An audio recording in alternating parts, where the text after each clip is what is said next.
Valentino Rossi, kenapa dia itu mampu berkendara? Karena percaya diri. Makanya orang kalau sudah percaya diri, ini bisa mampu menaklukkan segala hal. Kayak gitu.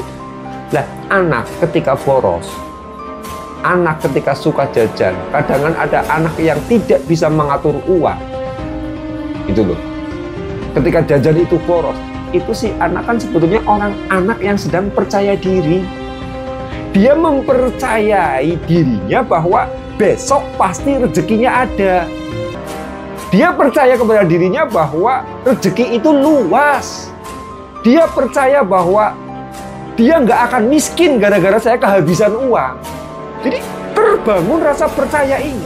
Makanya kemudian ketika anak itu di masa kecilnya itu boros, malah di masa depan kemudian rezekinya lancar, itu loh.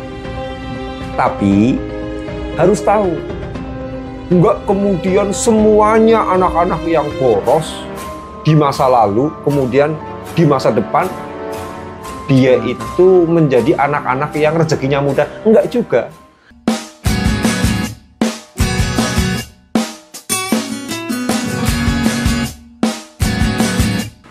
Assalamualaikum warahmatullahi wabarakatuh.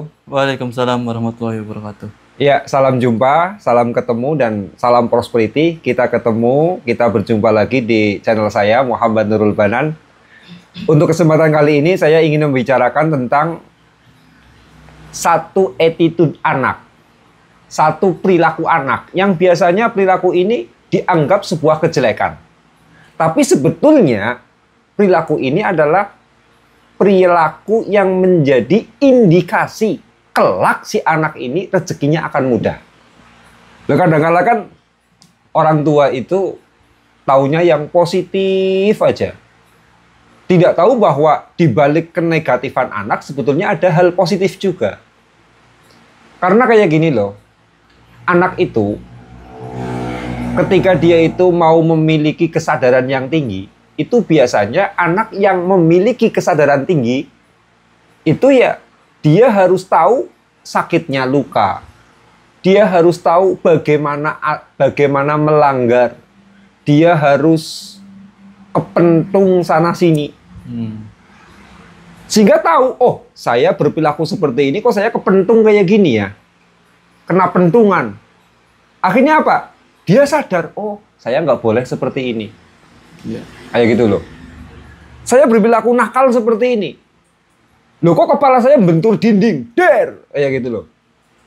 Akhirnya, si anak punya kesadaran, oh berarti nggak boleh berperilaku kayak gitu. Karena kepala saya jadi kebentur ke dinding. Kayak gitu kan.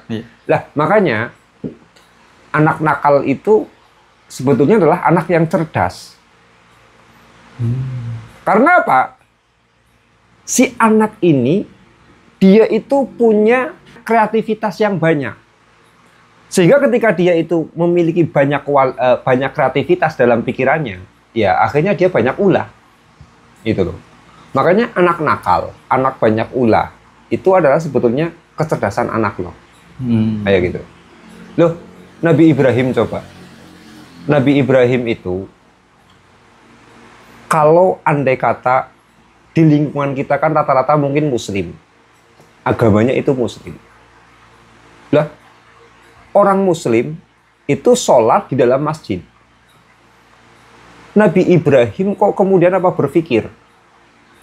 Ini gambarannya ya. Ada anak berpikir bahwa orang-orang yang sholat di masjid itu adalah orang-orang yang tersesat.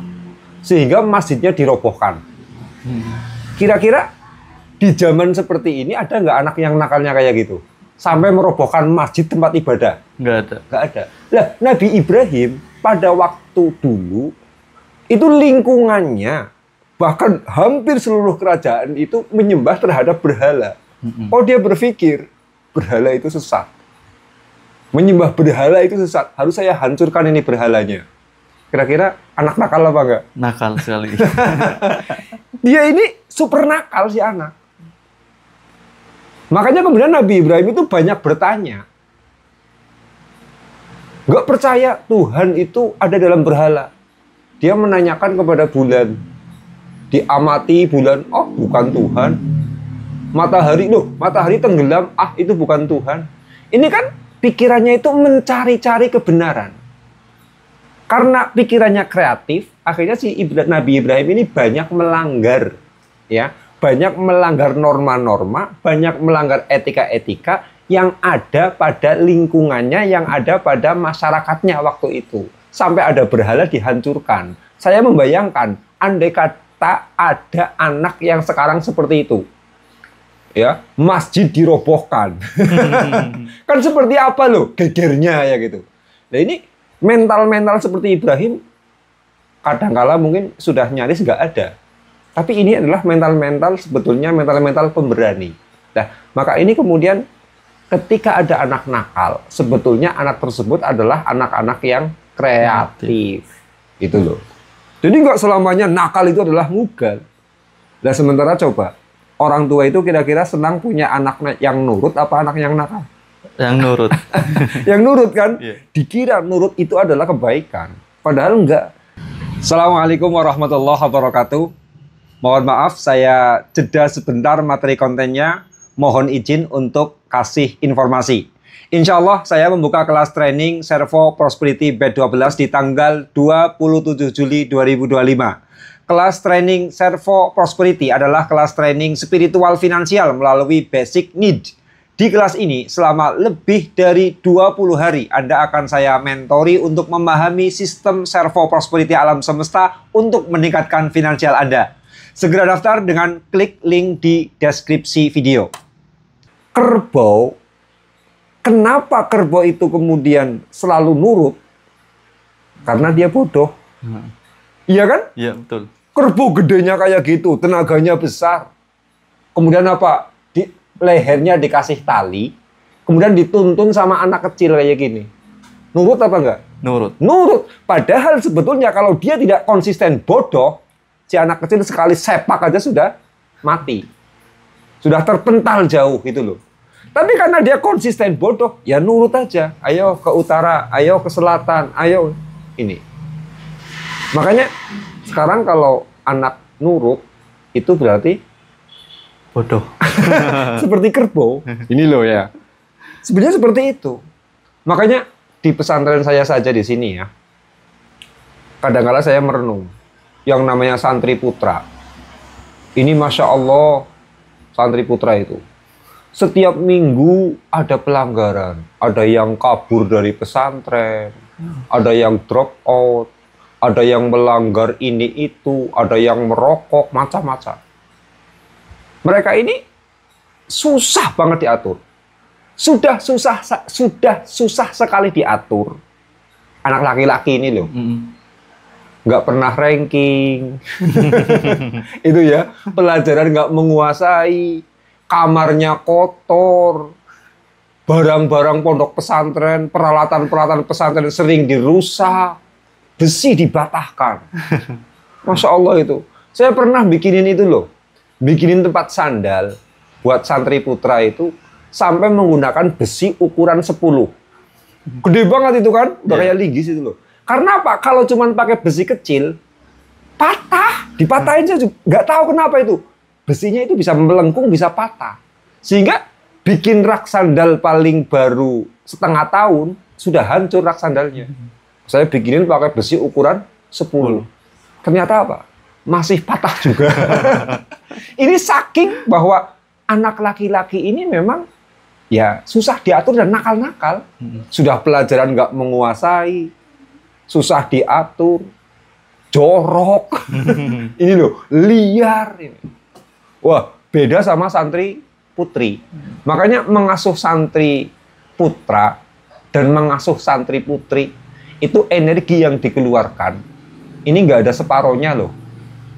Artinya mengasuh santri putri jauh lebih mudah daripada mengatur santri putra. Dan nggak ada separohnya. Itu loh. Santri putri itu Masya Allah. Kamarnya bersih, asramanya bersih, anaknya tertib, menguasai pelajaran, hafalannya jago, pelanggaran jarang, nurut-nurut. Paling banter santri putri itu kenakalannya pacaran. Itu loh. Karena mereka manusia normal. Tapi ya yang kabur ya jarang. Kayak gitu. Ini berarti kan santri putri itu karakternya nurut, tertib dan nurut.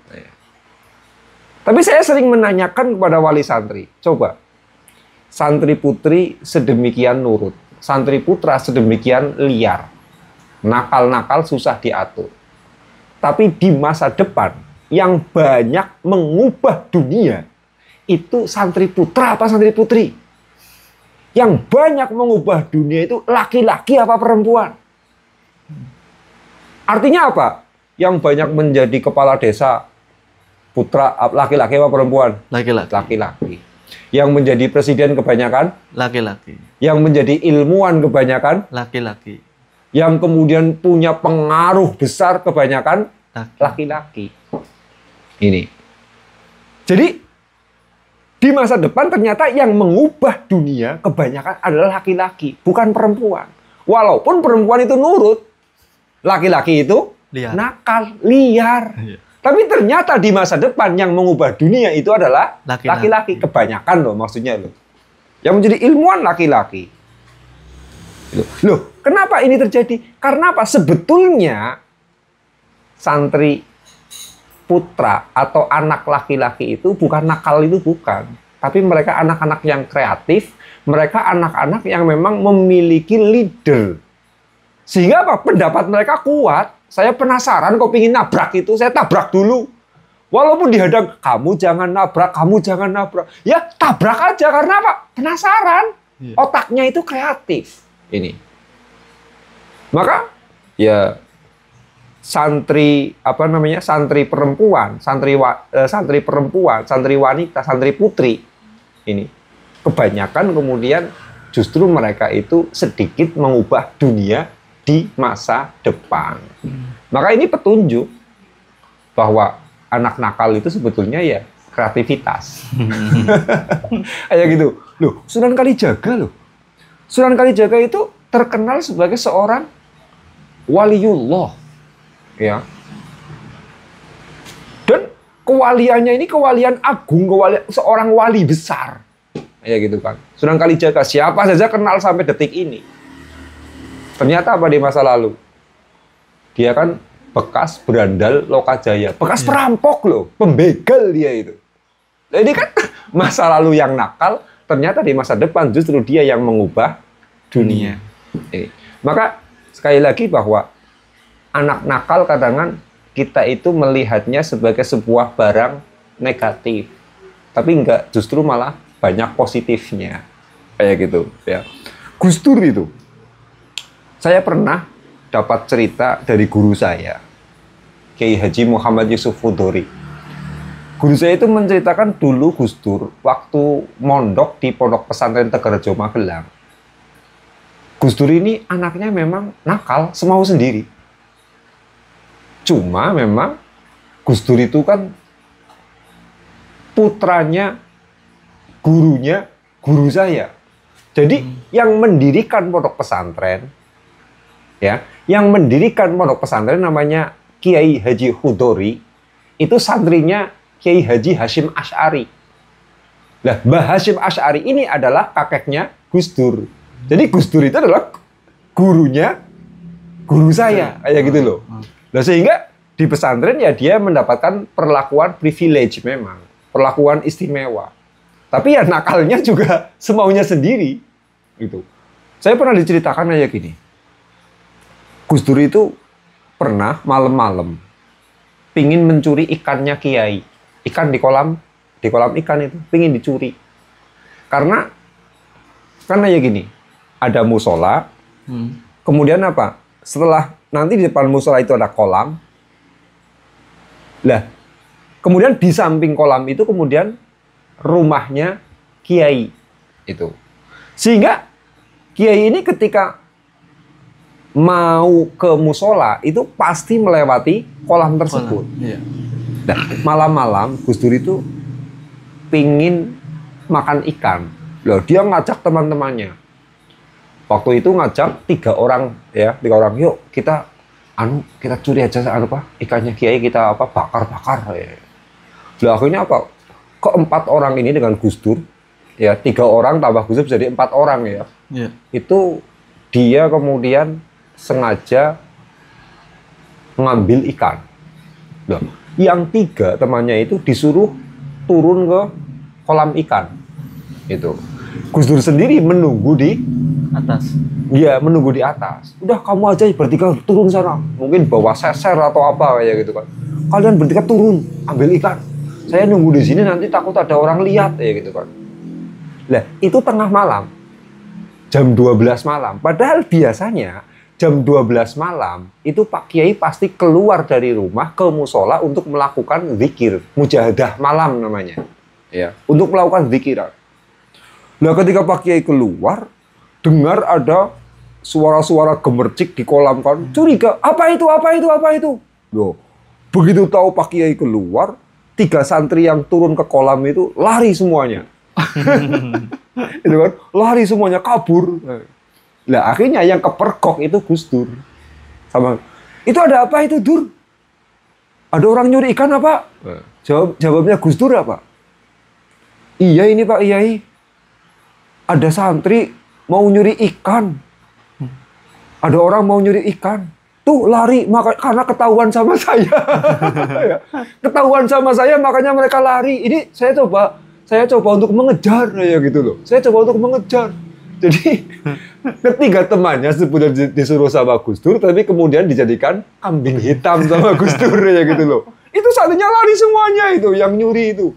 Saya karena ketahuan sama saya. Oh kayak gitu. Lah akhirnya apa? Betul. Akhirnya Pak Kiai melanjutkan ke musola. Ya gitu kan. Lah Gus Dur ketemu sama teman-temannya yang lain. Kurang ajar kamu ya Dur. Kayak gitu loh. Kurang ajar kamu ya Dur. Saya disuruh nyuri, malah kemudian saya yang dijadikan kambing hitam. Marah-marah temannya kan. Dan terus apa? Ternyata sebelum Pak Kiai itu ke musola, itu ikannya yang sudah ketangkep kan dimasukkan ke ember. Kayak gitu kan. Dimasukkan ke ember. Nah, kemudian apa? Gus Dur itu bilang kayak gini, itu para pencurinya udah pada lari. Ini ikan hasil curian mereka ini bisa saya tangkap. Kayak gitu kan. Tapi orangnya lari semuanya. Lah, Pak Kiai karena orang dermawan, ya sudah nanti ikannya buat kamu aja. Kayak gitu kan. Nah, akhirnya apa? Gus Dur kemudian apa? Ketika ketemu sama teman-temannya di kamar, itu ngomong, sudah kamu jangan marah-marah sama saya.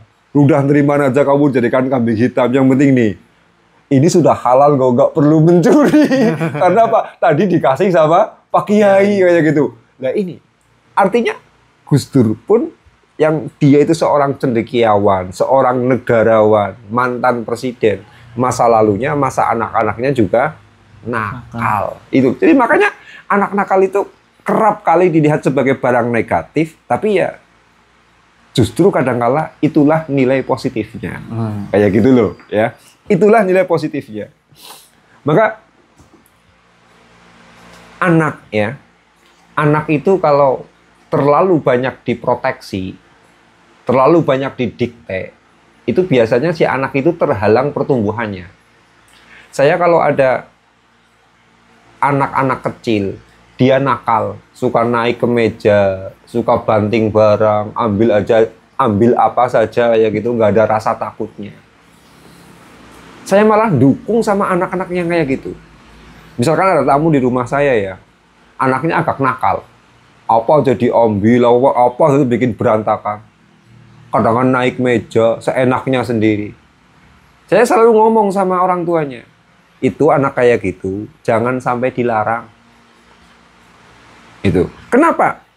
Karena anak itu jiwanya bertumbuh. Ya. Anak itu jiwanya bertumbuh. Kalau kita itu punya pohon, kemudian pohon tersebut sedang tumbuh, seret, kayak gitu, keluar batang, keluar batang, keluar batang. Setiap kali tumbuh dipangkas. Kira-kira gagal tumbuh apa enggak? Gagal tumbuh. Nah, anak ini ketika lahir, dia itu punya bawaan kecerdasan. Makanya mereka itu kreatif. Sebentar-sebentar, jangan kayak gitu, nggak sopan. Jangan kayak gitu, nggak sopan. Jangan kayak gitu. Sebentar-sebentar dilarang, maka akhirnya si anak ini gagal untuk tumbuh. Karena ibarat batang itu mau tumbuh, potong duluan. Potong lagi, potong lagi, potong lagi. Dia ketakutan hidupnya. penuh dengan belenggu-belenggu ketakutan untuk bertindak. Ini efek anak yang kemudian terlalu banyak diatur, terlalu banyak dididik etika-etika. Makanya anak itu sudah biarkan aja bertumbuh. Nakal ya selagi masih anak-anak wajar memang harus nakal. Kayak gitu loh. Nanti gampang kalau remaja mulai dibilangin kecil-kecil, sedikit-sedikit dibilangin. Jangan kayak gitu. Tapi ketika anak-anak biarkan dia tumbuh. Jangan baru keluar batang seret. Ini nggak sopan. Keluar batang. Ini durhaka. Kayak gitu loh. Jadinya si anak itu nanti dia tuh gagal bertumbuh. Sama aja seperti itu sebetulnya. Lah kadang-kala orang tua itu gelisah punya anak masih kecil sudah nakal banget. Dituduh hiperaktif macam-macam. Enggak sebetulnya. Mereka itu anak-anak yang sedang menumbuhkan kecerdasannya. Kalau kita terlalu banyak melarang, ya malah si anak gagal bertumbuh. Dari kecil pun anak saya biasa kok. Dari kecil itu anak saya biasa naik ke meja. Bangun ya seenaknya. Kayak gitu loh, bangun tidur seenaknya. Gua harus dilatih habis subuh, sudah harus bangun. Enggak. Kenapa saya biarkan? Supaya dia itu tumbuh kecerdasannya. Kayak gitu. Nah ini. Nah sekarang, anak itu ada perilaku negatif. Ada attitude negatif. Kerap kali dianggap itu adalah perilaku negatif. Itu adalah attitude yang negatif oleh orang tuanya. Tapi sebetulnya attitude yang dianggap negatif ini adalah tanda kebaikan rezekinya di masa depan. Kayak gitu. Ini saya ceritakan lagi. Kemarin saya itu bertemu dengan salah satu teman saya. Teman saya itu dulu pernah hidup bareng di Jakarta. Ya. Lah, ketika di Jakarta bareng sama kakaknya. Mereka itu kerja buruh bangunan di Jakarta. Lah, ketika pulang, kakaknya ini bawa uang. Artinya kakaknya ini bisa pulang terus punya tabungan. Lah, adiknya pulang ke kampung nggak punya tabungan sama sekali. Nah, tipe si kakak ini anaknya hebat pada waktu itu. Dia itu hemat, kemudian menghitung uang, disiplin, bisa menahan diri. Pingin jajan apa, tahanlah, takut nanti uangnya habis. Kayak gitu.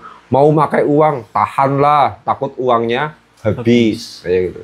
Jadi ya katakanlah si anak ini, kakaknya ini orangnya hemat banget. Beda dengan adiknya ini yang pulang nggak bawa uang. Kenapa dia nggak bawa uang? Karena dia nggak bisa ngatur uang. Pingin rokok enak, ya beli rokok enak. Kayak gitu. Ya. Pingin beli baju, ya dia beli baju. Nggak bisa menahan diri untuk tidak boros. Dari dua perilaku kakak dan adik ini, di mana si kakak itu orangnya sangat hemat, bisa mengatur uang, bisa menahan diri dari sikap konsumtif, dan dia pulang bawa uang. Kemudian si adik ini cenderung apa? Tidak bisa menahan diri, nggak bisa hemat.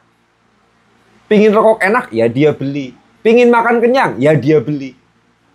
Sehingga dia pulang ke kampung tidak punya uang. Kira-kira dari perilaku kakak dan adik ini, yang positif di pandangan umum manusia itu yang mana? Si kakak. Si kakak kan? Karena dia bisa hemat, dia bisa mengatur uang, uangnya disayang-sayang, kayak gitu.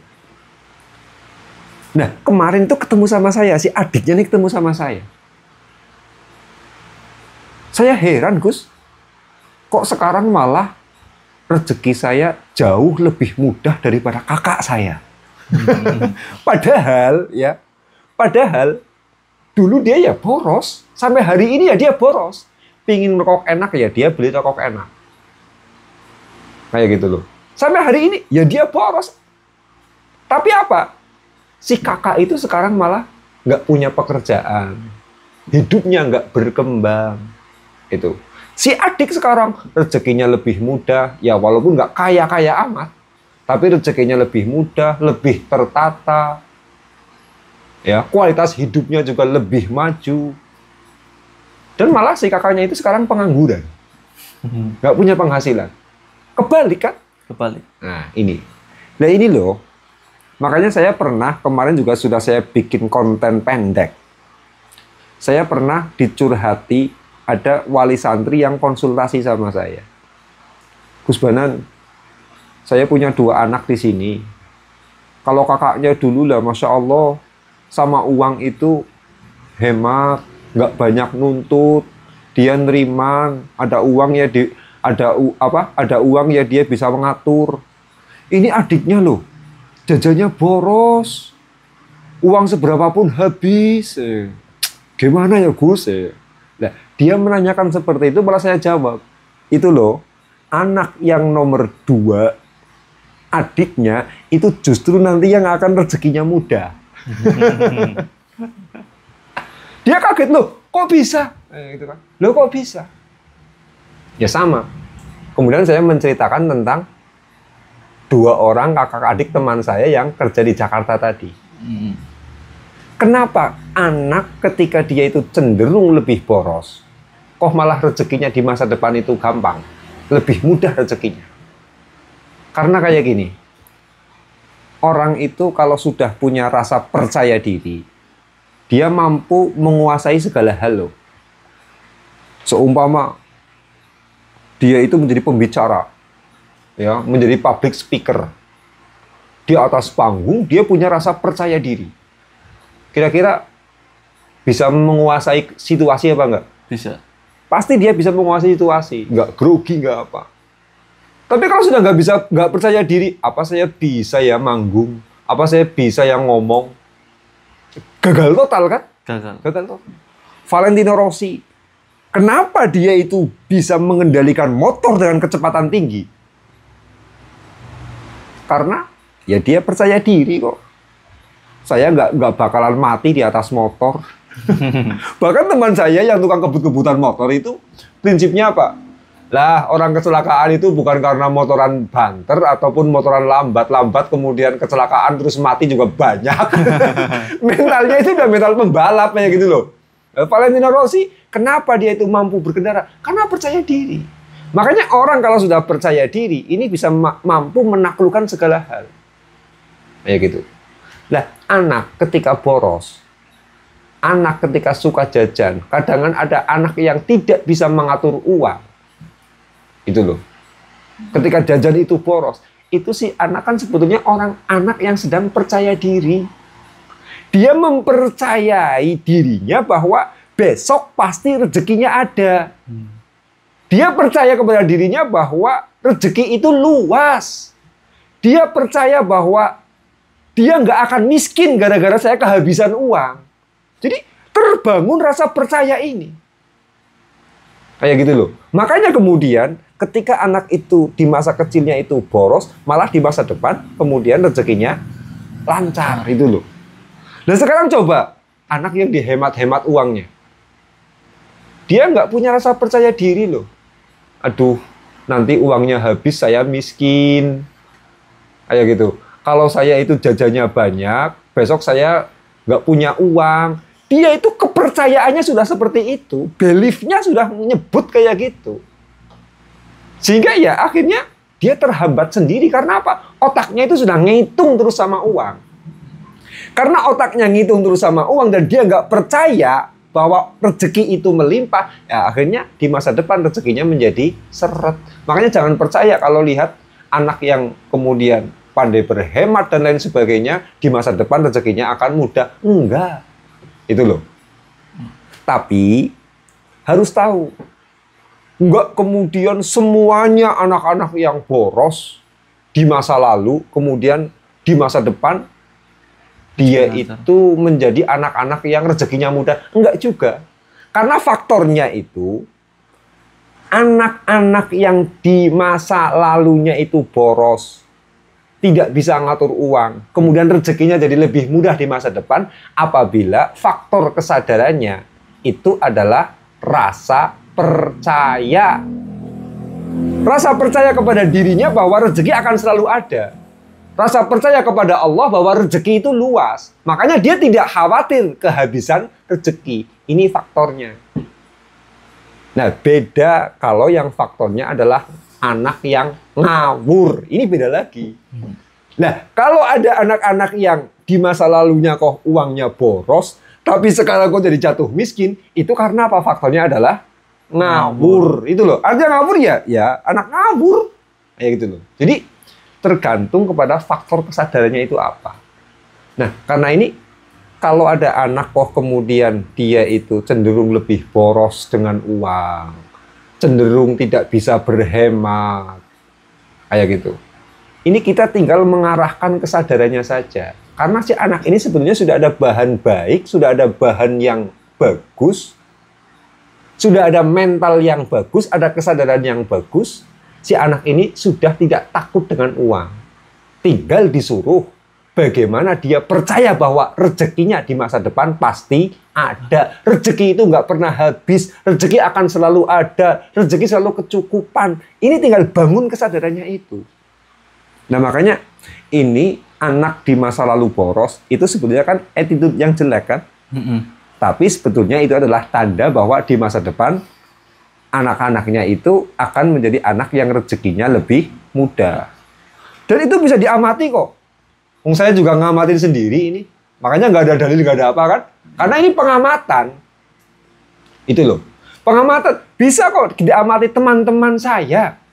Yang dulu itu cenderung hemat, pinter ngatur uang. Sekarang blangsak semua rezekinya. Itu.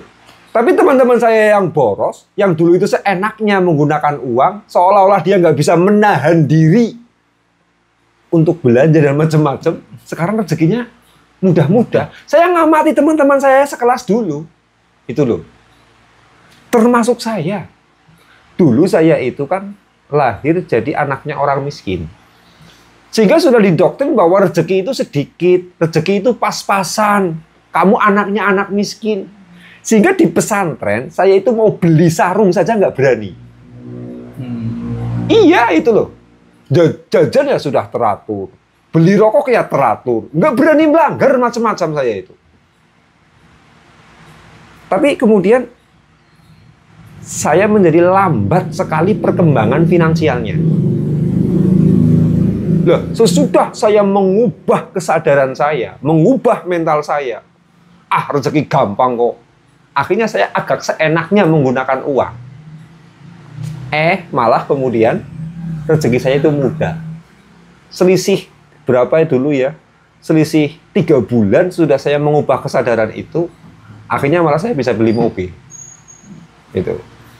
Jadi ternyata memang yang namanya rezeki itu adalah pikiran kita sendiri. Rezeki itu adalah perasaan-perasaan kita sendiri. Kalau kita ketakutan mengeluarkan uang, akhirnya kita hemat, akhirnya kita berhitung. Ya sudah, rezeki kita juga takut datang sama kita. Rezeki juga datangnya berhitung sama kita. Kayak gitu loh. Berhitung sama kita. Tapi kalau kita bisa lepas, happy, selalu berprasangka bahwa Allah rezeki gampang, Allah rezeki gampang, Allah rezeki gampang. Akhirnya kita ya agak seenaknya menggunakan uang, itu justru nanti menjadi pemicu rezeki kita itu lebih mudah. Itu. Dan ini saya mempraktekkan sendiri. Saya berubah rezekinya sesudah perilaku saya di masa lalu. Ketika dulu saya itu suka hemat, suka ngitung, dan lain sebagainya. Saya ubah mentalnya. Dulu saya sebetulnya hemat banget ya enggak. Pelit juga enggak. Cuman saya hati-hati. Bukan anak nakal soalnya saya itu anak soleh kayak gitu loh. Ya, saya anak soleh kayak gitu kan. Jadi ya hati-hati ya gitu loh. Hati-hati. Tapi ya kemudian malah justru rezeki saya itu berubah sesudah mental-mental tersebut saya buang. Ya yang penting lah ya, ada anak boros, ada anak nggak bisa menahan diri jajan dan lain sebagainya. Kayak gitu. Yang penting ya, jangan sampai mereka itu hutang. Selagi tidak hutang, ya nggak usah dicegah lah, biarin aja. Tinggal bangun rasa percayanya. Kalau kemudian suka jajan sampai ngutangnya banyak, orang tuanya kerepotan, lah itu baru jewer. Kayak gitu kan, ya baru jewer. Tapi kalau kemudian kok selagi dia itu kok masih mampu bertanggung jawab dengan keuangannya, mau boros mau apa, itu jauh lebih baik.